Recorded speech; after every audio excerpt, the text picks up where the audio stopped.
welcome to another episode of my NIV Bible reading series. In this video, I am going to be reading at least Matthew chapter 15 and 16. I may go through 18. We'll see how I feel, you know what I'm saying? But NIV stands for New International Version, if I didn't say that already. And let's just get into it. I do want to point out for a second before I do get into it that 15 and 16 are I am grouping those two at least together because it deals with Pharisees. The Pharisees, people demanding for a sign and stuff like that. So anyway, and then 15 and 16, and then 17 and 18 are, as far as I remember, and know, are mostly at least dealing with Jesus talking to his disciples and his disciples asking questions and stuff like that. So I think it probably nicely goes together. And 15. Let's go. Then some Pharisees and teachers of the law came to Jesus from Jerusalem and asked, "Why do your disciples break the tradition of the elders? They don't wash their hands before they eat." And not like, when in the Old Testament does it say? Because I don't remember in Leviticus. You can correct me if I'm wrong, but when in Leviticus does it say? Where in Leviticus does it say that you have to wash your hands before you eat? It doesn't say that. As far as if I may be wrong, but I remember there are tons. Leviticus is full. If you don't know, Leviticus is the law book. That was composed during Moses' times and stuff like that.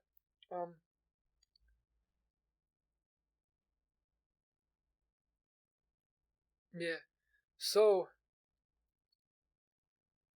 I don't remember in Leviticus saying that you have to wash your hands before that, but and that's where. And there's a note here that in my last video, if you're from my last video, there's a by the people that write notes and insights. This is a student Bible that I'm reading from.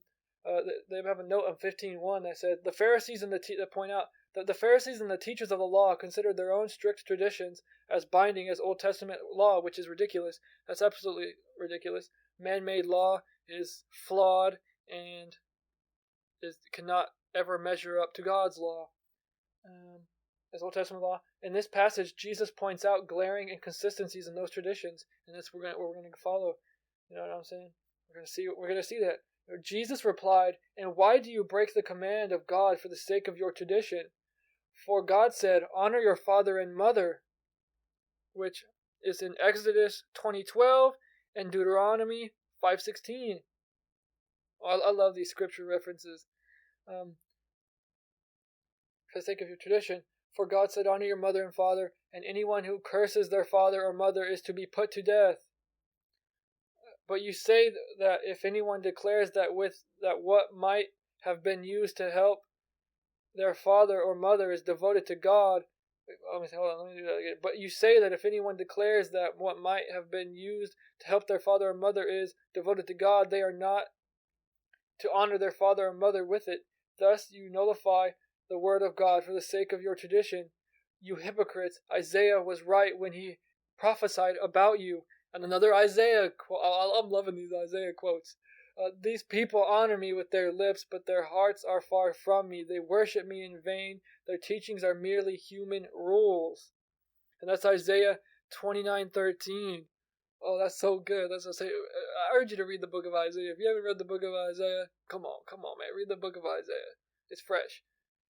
And Jesus called the crowd to him and said, "Listen and understand. What goes into someone's mouth does not defile them, but what comes out of their mouth, that is what defiles them."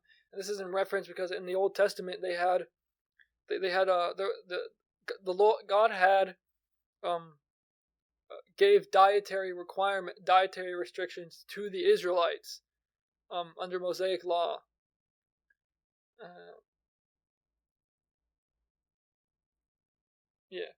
Okay. Then the disciples came to him and asked, "Do you know that the Pharisees were offended when they heard this?" He replied, "Every plant that my heavenly Father has not planted will be pulled up by the roots. Leave them. They are blind guides. If the blind lead the blind, both will fall into a pit." As a note there, they say some manuscripts say blind guides of the blind. Anyway, if the blind lead the blind, or I don't know. But yeah, that's what it says. Okay, Peter said, "Explain the parable to us. Explain the parable to us. Are you still so dull?" Jesus asked them. "Don't you see that whatever enters the mouth goes into the stomach and then out of the body? But the things that come out of a person's mouth come from the heart, and these defile them. For out of the heart come evil thoughts, murder, adultery, sexual immorality, theft, false testimony, slander. These are what defile a person, but eating with unwashed hands does not defile them." And now it's going to talk about the faith of a Canaanite woman. Leaving that place, Jesus withdrew to the region of Tyre and Sidon. A Canaanite woman from that vicinity came to him, crying out, "Lord, Son of David, have mercy on me. My daughter is demon-possessed and suffering terribly." Jesus did not answer a word, so his disciples came to him and urged him, "Send her away, for she keeps crying out after us."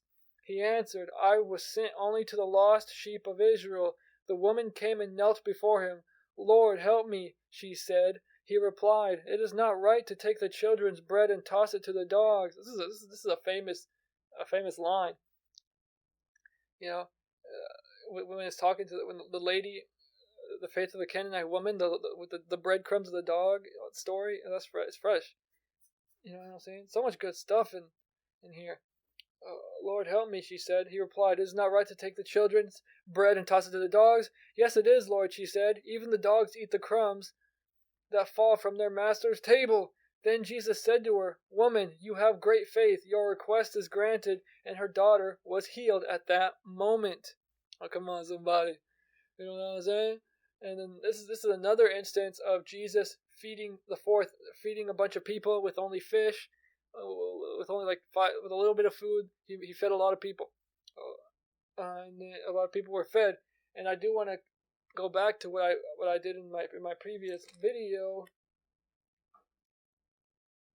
because in chapter 14 there was Jesus feeds the 5,000, and now he's going to feed the 4,000. And I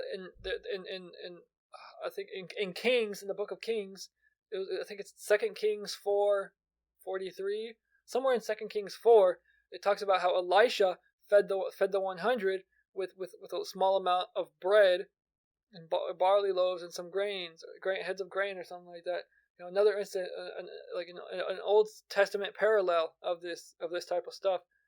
You know what I'm saying? But Jesus feeds even more. So instead of 100, it's 5,000, 5,000 plus, 4,000 plus. You know what I'm saying? You know, I think we can get something out of, take something else from that, that the old covenant, you know, was that you have the old covenant, which is was good, but the new covenant builds upon the old covenant and is even greater, and it's thus even greater. So the miracle is greater and is done twice as much. It's done twice, and the miracles are greater. Instead of 100 people filled, it's thousands. It's thousands. Instead of it happening once, it's twice. But yeah. Jesus feeds the 4,000. Jesus left there and went along the Sea of Galilee. Then he went up on a mountainside and sat down. Great crowds came to him, bringing the lame, the blind, the crippled, the mute, and many others, and laid them at his feet, and he healed them. If the people were amazed when they saw the mute speaking, the crippled made well, the lame walking, and the blind seeing, and they praised the God of Israel. And then, okay. Jesus called his disciples to him and said, "I have compassion for these people. They have already been with me 3 days and have nothing to eat. I do not want to send them away hungry, or they may collapse along the way." His disciples answered, "Where could we get enough bread in this remote place to feed such a crowd?" "How many loaves do you have?" Jesus asked. 7, they replied, "and a few small fish." he told the crowd to sit down on the ground. Then he took the 7 loaves and the fish, and when he had given thanks, he broke them and gave them to the disciples, and they in turn to the people. They all ate and were satisfied. Afterward, the disciples picked up 7 basketfuls of broken pieces that were left over. The number of those who ate was 4,000 men, besides women and children. After Jesus had sent the crowd away, he got into the boat and went to the vicinity of Magadan. And then I'll continue with 16. I might just read through 17, 18, because that's where I'm caught up. Well, I still have to read 18 because I'm following a track reading program where I'm just reading one chapter a day. I read it on my own, and then I read for the most part I read on my own, and then I do it for the video, and then but for 18 I'm just gonna read it here and then read it on my own because I'm kind of running out of time here.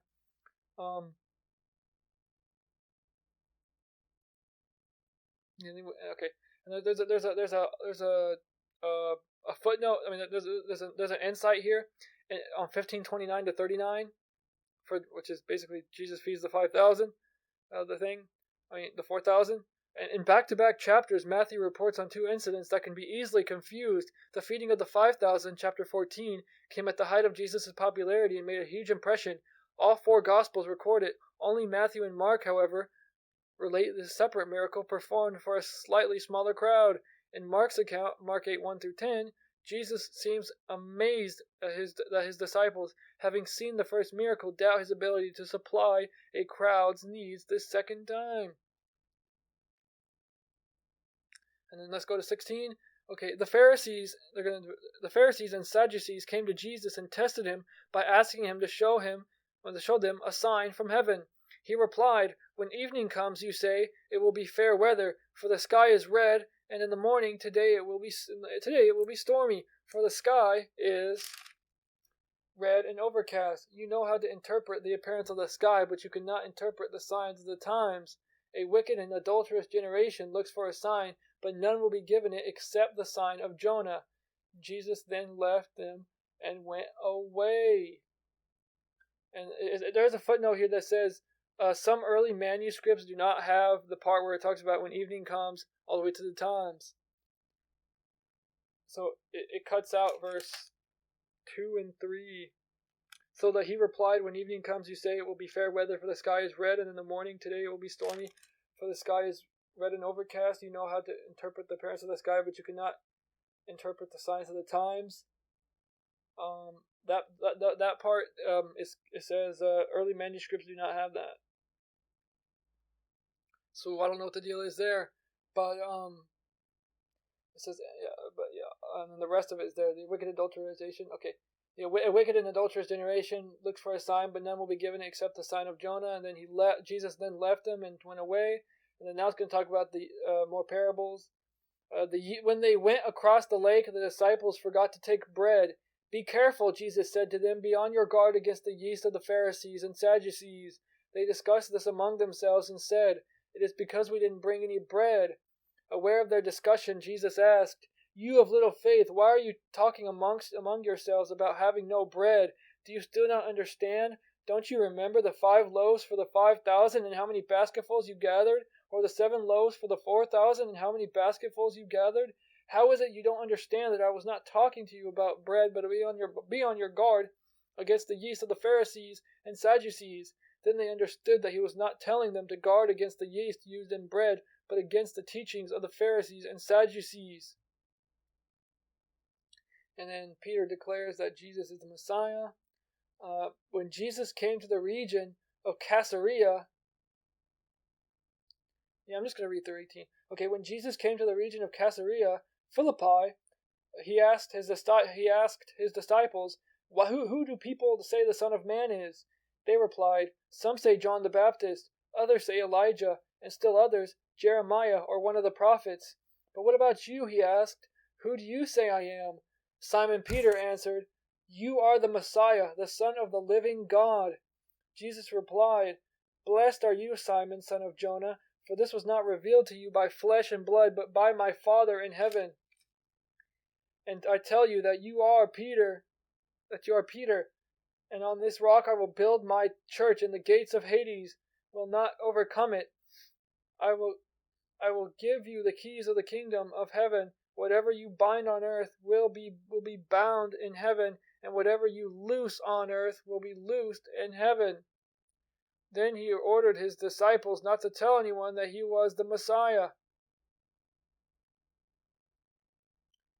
And then there's a note there, an insight there that says on 16:16 it says, "The disciple Peter earned a reputation for impulsiveness, and in this chapter shows him at his very best and very worst. He won highest praise for discerning Jesus' true identity, but in the very next paragraphs he made one of his biggest blunders, which you'll see. He wanted Jesus to avoid pain, not understanding that the agony of the cross would bring salvation to the whole world." And then now we're about to hear about that. Okay, from that time on, Jesus began to explain to his disciples that he must go to Jerusalem and suffer many things at the hands of the elders, the chief priests, and the teachers of the law, and that he must be killed, and on the third day be raised to life. Peter took him aside and began to rebuke him. "Never, Lord," he said. "This shall never happen to you." Okay. Peter took him aside and began to rebuke him. "Never, Lord." Jesus turned and said to Peter, "Get behind me, Satan. You are a stumbling block to me. You do not have in mind the concerns of God, but merely human concerns." Then Jesus said to his disciples, "Whoever wants to be my disciple must deny themselves and take up their cross and follow me. For whoever wants to save their life," this says the Greek word means either life or soul, also in verse 26, which is the next, I guess, yeah.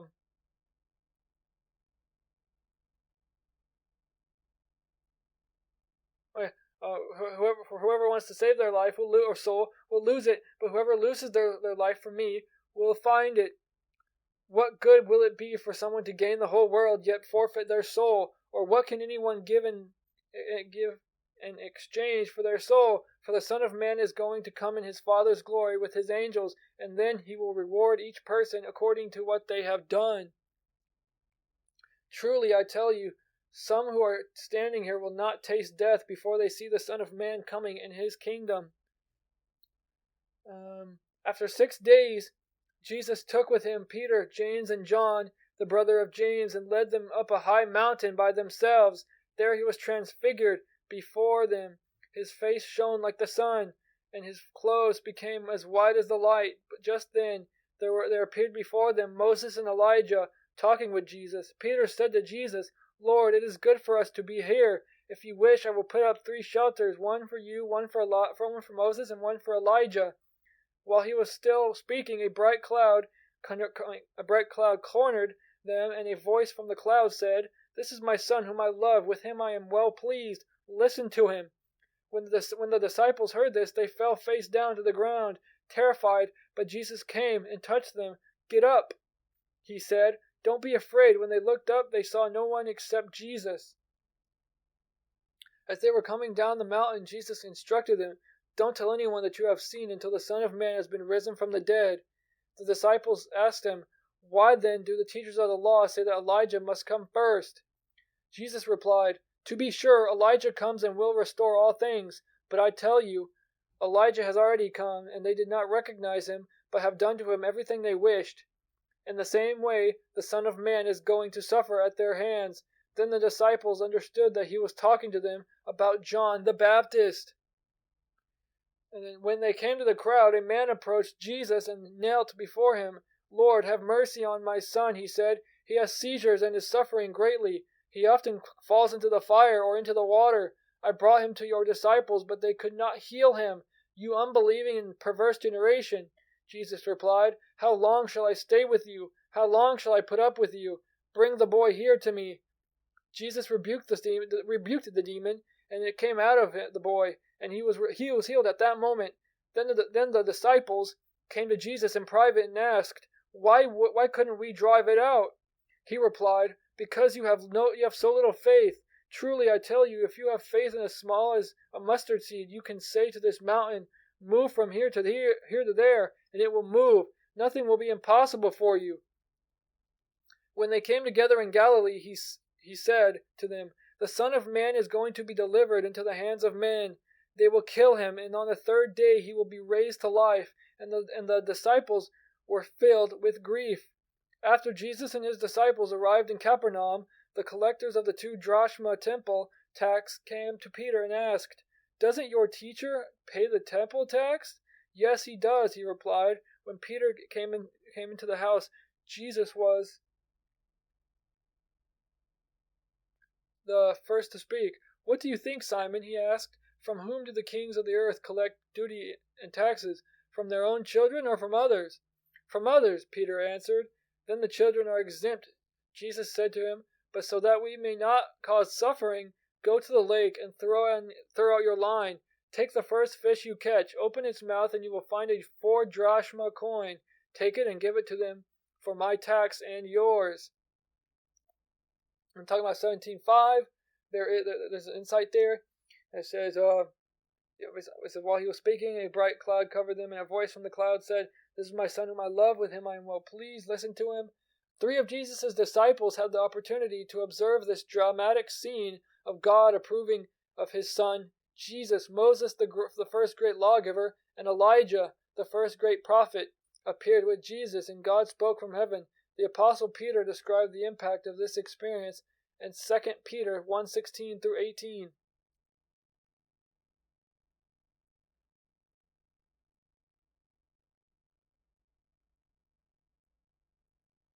Yeah.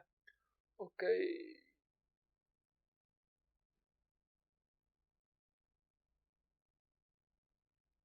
And then now we're gonna go 18. Let me see. Okay. The greatest this is what's gonna talk about right now. This part is gonna be when the disciples go up and say, "Who is the greatest?" or something like that. And okay, so at that time Matthew 18. Okay, at that time the disciples came to Jesus and asked, "Who then is the greatest in the kingdom of heaven?" He called a little child to him and placed the child among them, and he said, "Truly I tell you, unless you change and become like little children, you will never enter the kingdom of heaven. Therefore, whoever takes the lowly position of this child is the greatest in the kingdom of heaven, and whoever welcomes one such child in my name welcomes me." And then, if anyone causes one of these little ones, those who believe in me, to stumble, it would be better for them to have a large millstone hung around their neck and to be drowned in the depths of the sea. Woe to the world because of the things that cause people to stumble. Such things must come, but woe to the person through whom they come. If your hand or your foot causes you to stumble, cut it off and throw it away. It is better for you to enter life maimed or crippled than to have 2 hands or 2 feet and be thrown into eternal fire. And if your eye causes you to stumble, gouge it out and throw it away. It is better for you to enter life with 1 eye than to have 2 eyes and be thrown into the fire of hell. And then the parable of the wandering sheep. You know, I've taken a habit of putting this in my prayers. You know, that parable, the idea that we are sheep, and that you know, people who are not in Jesus Christ, they are either lost or wandering sheep. They're just a sheep without a shepherd, or they set as shepherds worldly things, you know, and those and worldly goals or worldly things, which they may be goals or I don't know, things that they rely on other than Jesus. You know what I mean, and stuff like that.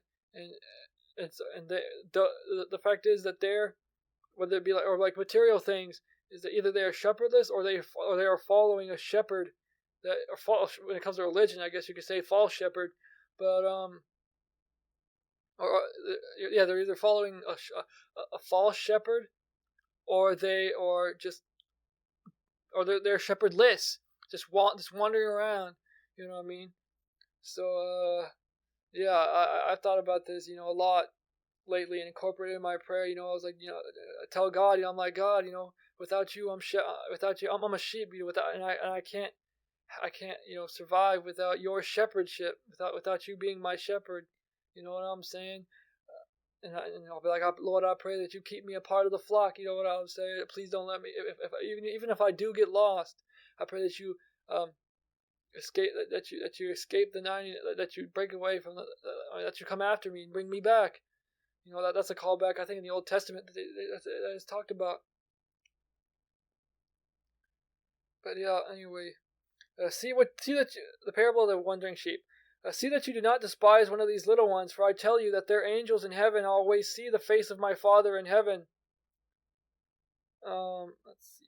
Some manuscripts include here the words of Luke 19:10. You can go check that out. I don't feel like looking at that right now. For I tell you that their angels in heaven always see the face of my Father in heaven. Wait, what do you think? If a man owns 100 sheep and one of them wanders away, will he not leave the 99 on the hills and go to look for the one that wandered off? And if he finds it, truly I tell you, he is happier about that one sheep than about the 99 that did not wander off. In the same way, your Father in heaven is not willing that any of these little ones should perish. And then, talking about dealing with sin in church. If your brother or sister sins, and it says, there's a footnote here, on brother or sister, the Greek word for brother or sister, adelphos, refers here to fellow disciple, whether man or woman. Okay, so if your brother or sister or disciple or whatever, if sins, and there's a footnote about that, some manuscripts say some manuscripts sins against you. So if your brother or sister sins against you, go and point out their fault just between the two of you. If they listen to you, you have won them over. But if they will not listen, take one or two others along with them. Take one or two others along, so that every matter may be established by the testimony of 2 or 3 witnesses. And that's a callback to Deuteronomy 19:15 that says that no man is guilty unless there are 2 or 3 witnesses, or something like that. Something along that line. Deuteronomy 19:15. And then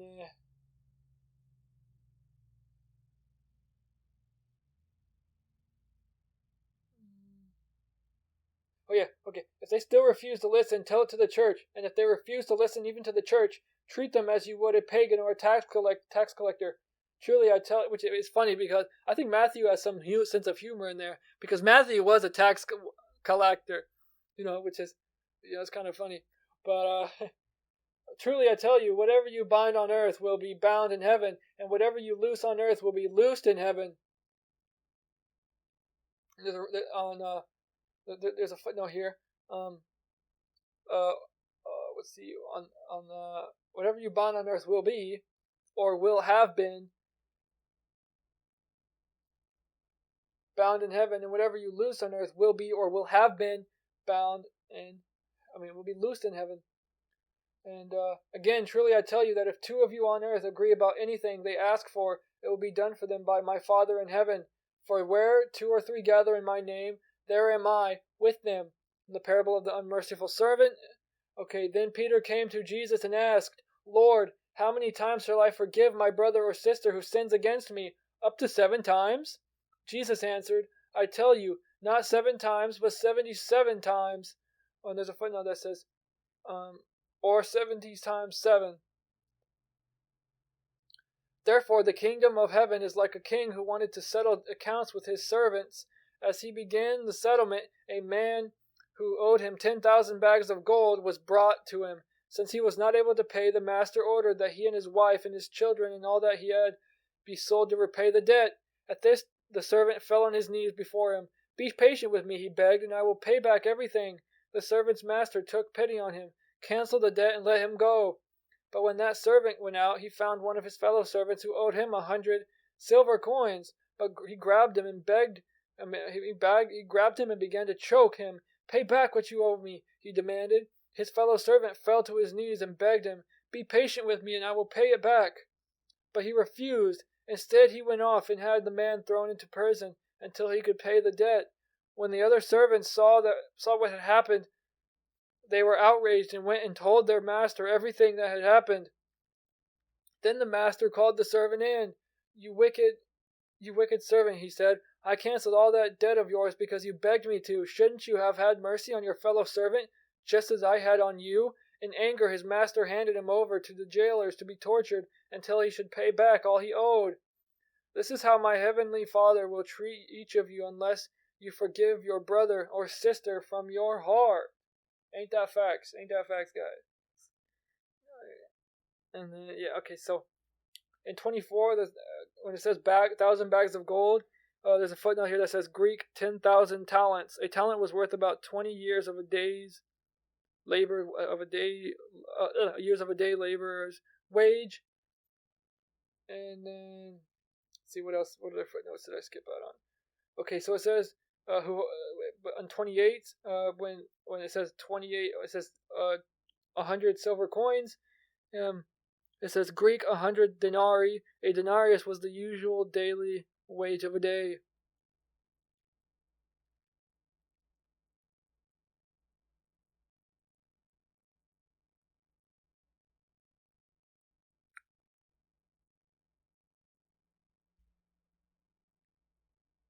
Making sure I didn't have it mean anything else. Okay, yeah, that's it. That's 50. Was that 15 all the way through 18? All right. Reminder to pray. Pray every day. Read the Word every day. Feed your spirit as well. Don't just feed your stomach. Feed your spirit. I urge you. And yeah. And if you're medically able, I urge you to fast for spiritual reasons. And if you are interested in fasting, check out Vlad Savachuk. He has a lot of stuff on that, and free books and stuff like that. And catch you in the next video.